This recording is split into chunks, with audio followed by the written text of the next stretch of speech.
The Trump administration is achieving milestones in the Middle East which were not even imaginable earlier. And in the pursuit of stability in the region to establish supremacy, the USA has found a trustworthy friend in the UAE.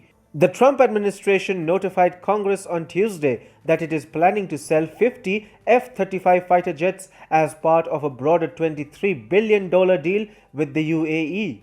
The Trump administration is making the UAE militarily dominant and creating a UAE Israel USA trilateral to contain and counter the common threat in Iran. While it is not clear who will win the US presidential polls, the military sale will bound whoever comes next in the office to continue with Trump's foreign policy. Mike Pompeo has said, "This is in recognition of our deepening relationship and the UAE's need for advanced defense capabilities to deter and defend itself against heightened threats from Iran. It is highly significant as although the UAE is not a treaty ally of the US, it is getting a better treatment compared to some other treaty allies, for example, Turkey.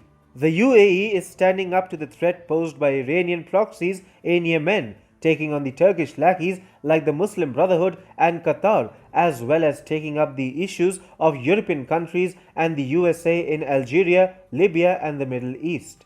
Basically, UAE is taking up the responsibility which the European countries have outsourced to it. It has also allied with France, Egypt, and Greece to criticize Turkish belligerence in the eastern Mediterranean Sea. The deal has gained the support of Israel too. Earlier, Israel was not in favor of the US selling its futuristic military technology and equipment to UAE. However, since the signing of the Abraham Accords, Israeli Prime Minister Benjamin Netanyahu has agreed to the deal. The military deal will also make it difficult for Joe Biden or any future US president from softening their stance towards the Iranian regime. By this one action, President Trump has ensured that his foreign policy will continue even if he has to leave the office.